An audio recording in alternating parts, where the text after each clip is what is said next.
Muy buenos días, mi nombre es Ángel Efraín Padilla Gil, soy estudiante de la licenciatura en Teología Modalidad Ejecutiva del Instituto de Estudios Superiores Atkinson en Villahermosa, Tabasco.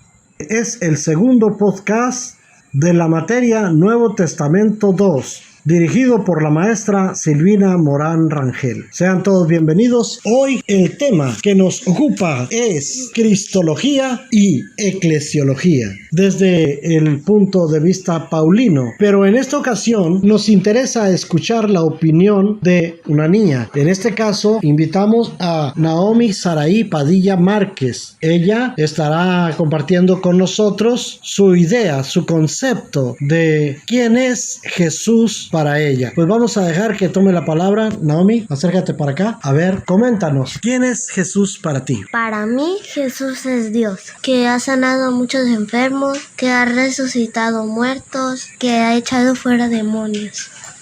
Jesús es Dios y Espíritu Santo, porque son Padre, Hijo y Espíritu Santo en uno mismo. ¿Tú cómo sabes todo eso? Porque la Biblia lo dice. La Biblia lo dice, muy bien. Muchos niños tal vez escuchen este material. ¿Cómo les dirías a ellos quién es Jesús para que entiendan claramente la persona de Cristo Jesús?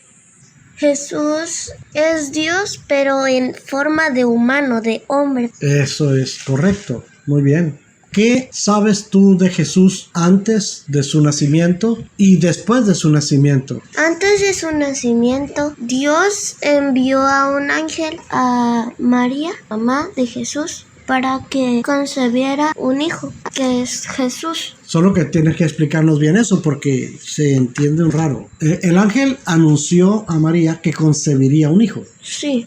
Pero concebiría por medio del Espíritu Santo. ¿Qué sabes tú de Jesús antes de la anunciación? Vamos viajando en el tiempo hacia atrás, tal vez al Génesis, tal vez a algún otro libro, Isaías, algo que hayas oído que te predicaron o que leíste en la Biblia, tal vez un salmo, un proverbio. ¿Sabes tú si Jesús se ha manifestado antes de esa época de María, para atrás en la historia? Jesús dijo, el Padre y yo uno somos. Como cuando se encontró con Pedro y le pregunta, Pedro, ¿quién dice la gente que soy? Lo que le dice a sus discípulos, ¿quién dice la gente que soy yo? Y los discípulos dicen, pues dicen que eres Elías, o otros dicen que eres un profeta, pero ¿quién dice la gente que soy? Y Pedro habló. ¿Qué dijo Pedro? ¿No te acuerdas? Que era el Hijo de Dios. Exacto, tú eres el Cristo, el Hijo del Dios viviente. Eso le dijo Pedro. Y Jesús le contestó, bienaventurado eres, Simón, porque no te lo reveló ni carne ni sangre, sino mi Padre que está en los cielos. Entonces, eso nos hace pensar que tiene un antecedente histórico que existe desde el principio. Pues sí. Existe una materia que se llama Cristología. La Cristología es una ciencia que investiga sobre la persona de Cristo, en este caso Jesús, y cómo se ha manifestado antes de su nacimiento, en su nacimiento, desarrollo, o sea, mientras crecía como niño, como joven, como adulto, su muerte, su resurrección y su ascensión. O sea, todas las etapas en la vida de Jesús, el Cristo, las estudia una ciencia llamada Cristología. Entonces, conociendo ese término ahora, ¿qué puedes agregar sobre la historia de Jesús? En otras partes, además de lo que ya me dijiste, ¿qué sabes tú sobre su crucifixión, sobre su muerte y su resurrección? ¿Qué has oído en la Biblia o contar a los hermanos? Pues que Jesús murió, lo mataron, crucificado. Después de 3 días, Él resucitó, pero Jesús resucitó a los 3 días. ¿Qué otra cosa podemos hablar de Jesús ya resucitado? ¿Es cierto que se apareció a sus discípulos? Sí.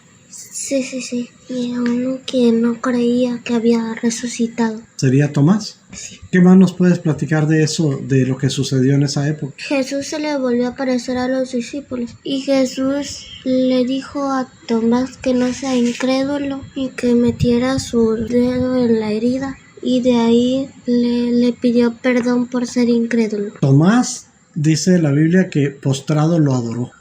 Eso es como tú dices, le pidió perdón por ser incrédulo. quiero preguntarte si Cristo está en tu corazón y por qué. ¿Qué me puedes decir de eso? Sí está en mi corazón, porque a mí me enseñaron que Dios es santo, es poderoso y es omnipotente. También, si no lo acepto en mi corazón, no me va a llevar al reino de los cielos con él. A tus 11 años, ¿cómo ha sido tu relación personal con Cristo? Yo te he visto tocar el pandero, Sí, te he visto cantar alabanzas, leer la Biblia, también. ¿y eso fueron parte de tu relación con Jesús? Sí, para mí mi relación con Jesús creo que está bien, ¿Por qué crees que está bien? porque desde que lo acepté en mi corazón no me ha pasado nada malo. O sea, ¿tú estás segura de que Dios te ha cuidado, te ha protegido? Sí.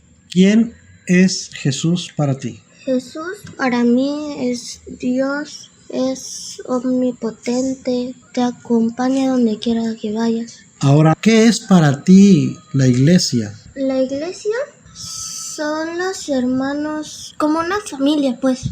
Ujú. Por ejemplo, alguien es nuevo en el templo, pues asiste a la reunión entre hermanos. Sí. Y es como un alma nueva, como un hermano en Cristo. Dijiste que es como una familia. ¿Cómo se tratan en esa familia? Pues bien, compartiendo el pan en las mesas, apoyándonos unos con otros.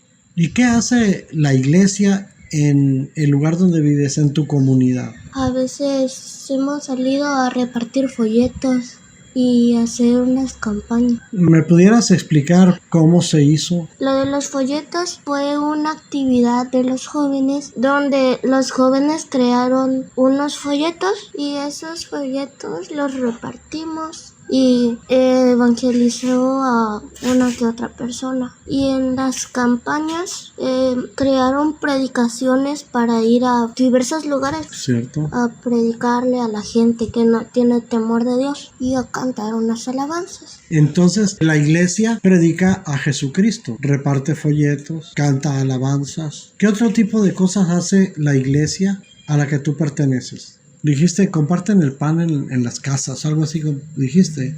Por lo regular, cuando hay algún evento especial o Navidad, por ejemplo, cada quien da un poquito para compartir entre nosotros. Ahora, ¿qué va a pasar con la iglesia? ¿Qué sabes tú respecto al futuro de la iglesia? ¿Y cómo ves tú a la iglesia? Como tengo entendido, si la iglesia está verdaderamente con Dios, pues irán al reino de los cielos junto con Dios y Jesús y el Espíritu Santo. ¿Cuál era la otra pregunta? ¿Qué era para ti? La iglesia es para mí una congregación. Es como estar entre amigos, pues, pero como si nos tratáramos como hermanos. Ok. ¿Y quién es el que hace esa hermandad entre todos en la iglesia? ¿Quién los unifica? ¿Quién los mantiene juntos, unidos? El pastor ¿Será el pastor? y Dios. ¿Será Dios? ¿Cómo? Pues Dios por lo regular usa la vida de los demás, ayuda a su pueblo, usando la vida de alguien más. ¿Existe algo o alguien que es el vínculo que mantiene unida a la familia de Dios? Su Espíritu Santo y los ángeles. Ok, los ángeles también contribuyen. Sí. La Biblia dice que los ángeles son seres ministradores a favor de los hijos de Dios. Entonces es importante lo que has tocado, porque estamos viendo ahorita una palabra importante, que es la iglesia. Y existe una materia, una ciencia llamada eclesiología, que se encarga de estudiar todo este movimiento de la iglesia, lo que hacen, cómo lo hacen, cuál es el vínculo que los une para hacer todas las cosas. Y hay algunos factores, algunas características que deben existir en los hijos de Dios que se reúnen en esta iglesia. ¿Tú conoces algo de eso? O sea, ¿qué es lo que Dios le pide a sus hijos para que sean parte de la iglesia? Mucha gente no está conforme con lo que Dios le da y exigen más. Y también que deben de ser unas personas conforme al corazón de Dios, que seamos como Jesús. ¿Cómo podemos llegar a ser como Jesús? Esforzándonos. Esforzándonos. Porque mucha gente quiere ser como Jesús, pero no hace nada. Leer la Biblia, orar, ayunar, no guardar rencor, poner en práctica los 10 mandamientos, entre otros. ¿Te has dado cuenta si hay alguna característica particular en la iglesia, algo muy especial, divino, algo sobrenatural, algo que no es común en la gente del mundo, algo que solamente se ve reflejado en los hijos de Dios? Sí. ¿Qué cosa? El Espíritu Santo. ¿Cómo se puede saber si el Espíritu Santo está moviéndose en una iglesia? Porque el Espíritu Santo da lenguas, distintas lenguas. Lo que me refiero es idiomas. Sí, idiomas angelicales, divinos. Sí. Un lenguaje entre tú y Dios. Muchas veces Dios les da dones a los hermanos y a los pastores, y Dios usa la vida de ellos para que otros hermanos crean en Dios. En realidad eso está pasando en la iglesia. ¿Qué más puedes agregar o qué quieres comentar tú respecto a este tema? La iglesia, por ejemplo, o Jesús. ¿Dónde se hacen reuniones? En las casas. ¿Te ha tocado ver que hacen cultos en las casas? Sí. ¿Y estudiar la Biblia? Nos congregamos en el templo para aprender más de la Biblia, pues. Por ejemplo, alguien del mundo quiere convertirse a Dios, ser cristiano, pero ¿cómo pueden ser cristianos si no saben casi nada de eso? Y qué mejor lugar que la Biblia, ¿verdad? ¿Cómo deben ser las características de una iglesia según tú? Una iglesia humilde, una iglesia sana, una iglesia bien con Dios. Bueno, vamos a terminar con 2 preguntas. ¿Estás de acuerdo? Uh-huh. Ok. La primera pregunta es, ¿quién es Cristo para ti? Pues Dios. Yo me lo había preguntado. Sí, tú ya me dijiste lo mismo, es Dios. Y la segunda pregunta es, ¿qué es la iglesia para ti?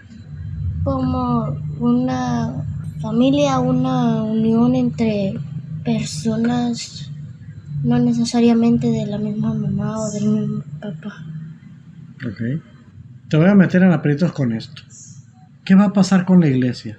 Depende de cómo están los hermanos con Dios. A ver, cuéntame. Pues si un hermano de la iglesia está bien, pero si otro no, el que está bien con Dios se va a ir con Dios y el que no se va a ir para el infierno. ¿Sabes tú cómo se presentará esa situación que me dices? Pues dice la Biblia que no abrir y cerrar de ojos y nos arrebatará en el cielo. A la final trompeta, dice, porque será tocada la trompeta. Nos iremos para estar siempre con el Señor, dice la Biblia. Pero no vamos a preceder a los que duermen, sino que los muertos en Cristo resucitarán primero, y luego los que hayamos quedado seremos arrebatados en las nubes. Sí. Okay. ¿Qué puedes tú recomendarle a los niños respecto a estos 2 temas? Que estos temas son importantes para que estemos bien con Dios, para que estemos en una comunión con el Hijo, el Padre y el Espíritu Santo, y que no se aparten de Él porque luego pueden terminar en un mal camino. Muy bien, Naomi Saraí Padilla Márquez, muchas gracias por habernos ayudado en este podcast que se nos ha encomendado. ¿Quieres decir algo más para terminar? Adiós.